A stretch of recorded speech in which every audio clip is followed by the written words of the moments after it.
എല്ലാവരും മെലഡിയുടെ രാജാക്കന്മാരാണ്. ഓക്കെ, അപ്പൊ എന്റെ ചോദ്യം ഹരിച്ചേട്ടനോടാണ്. ചേട്ടൻ കുറേ നല്ല മെലഡി സോങ്സ് ഒക്കെ പാടിയിട്ടുണ്ട്. ഏറ്റവും കൂടുതൽ പാടാൻ ബുദ്ധിമുട്ടുണ്ടായ ഒരു സോങ് ഏതായിരിക്കും? കുറച്ച് പാട്ടിലൊക്കെ കുറച്ച് സമയം എടുക്കാറുണ്ട്. ഒട്ടും സമയം എടുക്കാത്തത് ഇദ്ദേഹത്തിന്റെ പാട്ടുകൾക്കാണ്. എന്തായാലും ചില്ലാണ്, ചിൽ സെഷൻ ആയതുകൊണ്ട്. നമ്മുടെ ചിൽ സെഷൻസ്. കാരണം എനിക്ക് തോന്നുന്നു ലാസ്റ്റ് ഒരുമിച്ച് ചില സോങ്സ് ഷാനിക്ക് അയച്ചു തരും, പാടിയിട്ട് അയച്ചാൽ മതി. അതാണ് ഏറ്റവും ചിൽ. എത്ര പാട്ട്? ഞങ്ങളിപ്പോ ഒരു 6-7 മൂവീസ് വർക്ക് ചെയ്തിട്ടുണ്ട്. പക്ഷെ എല്ലാം അടിപൊളി വർക്ക്സ് ആയിരുന്നു. എനിക്ക് ഇതുവരെ തന്ന പാട്ടിലെല്ലാം സൂപ്പർ സോങ്സ് ആണ്. എന്റെ പേഴ്സണൽ ഫേവറേറ്റ് ഞാൻ ഇതുവരെ പാടിയതിൽ ആലോലോ ആണ്. ലവ് ആക്ഷൻ ഡ്രാമയില് ഷാനിക്കയുടെ മ്യൂസിക്കിൽ പാടിയതിൽ. അത് എളുപ്പപ്പാട്ടല്ല, അത് tough song. Tough song. Okay. സമയം എടുത്തത് ഔസേപ്പച്ചൻ സാറിന്റെ ഒരു പാട്ടുണ്ട്, അത് കുറച്ച് സമയം എടുത്തു. സ്വാഭാവികം. എൻ വിണ്ണിലെ താരമേ എന്നൊരു സോങ് ഉണ്ട്. അപ്പൊ ആദ്യം ഞങ്ങൾ ഒരു സ്കെയിലിൽ റെക്കോർഡ് ചെയ്തു. അങ്ങനെ റെക്കോർഡിംഗ് ഒക്കെ കഴിഞ്ഞപ്പോ പറഞ്ഞു ഇനി നമുക്ക് വേറെ സ്കെയിലിൽ പാടാം. അങ്ങനെ ആ സ്കെയിലിൽ പാടി.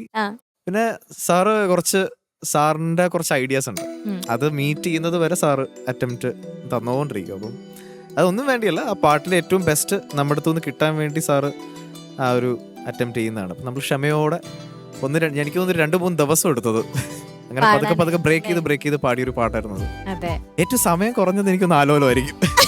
നമുക്ക് പോലെ വന്ന് പാടി നല്ല റെക്കോർഡിംഗ് ആയിരുന്നു. ഷാനിക്ക, അതിന്റെ കുട്ടൻസ് എന്താണ്? എന്തോന്നാ ഈ പെട്ടെന്ന് പാടിപ്പിക്കുക, ചില്ലാക്കി നിർത്തി പാടിപ്പിക്കുക. എനിക്ക് വേറെ പണിയുണ്ട്.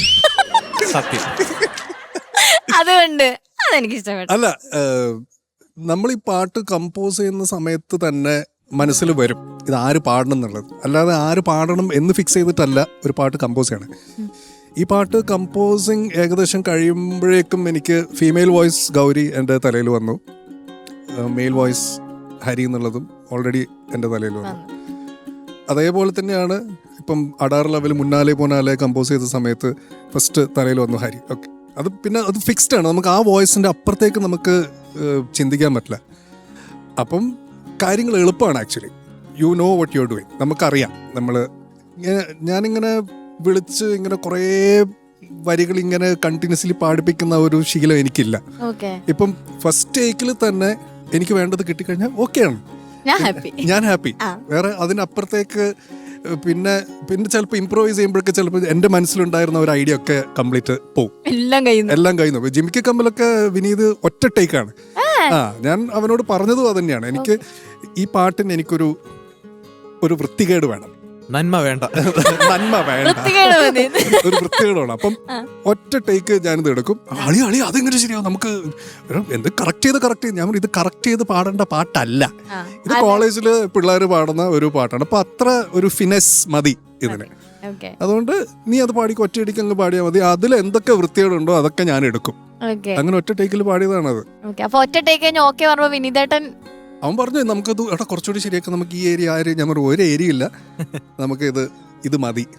സാധാരണ എൻ്റെ റെക്കോർഡിങ്സിന് ഞാൻ സൗണ്ട് എഞ്ചിനീയർ തൊട്ടിപ്പുറം ഇരുന്നിട്ട് മൈക്ക് ടോക്ക് ബാക്ക് ഓൺ ചെയ്തിട്ട് ഇങ്ങനെ പറഞ്ഞുകൊണ്ടേയിരിക്കും. അതല്ല, അത് നമുക്കത് ഒന്നുകൂടെ ഇമ്പ്രൂവൈസ് ചെയ്യാം, അങ്ങനെ പറഞ്ഞുകൊണ്ടിരിക്കും.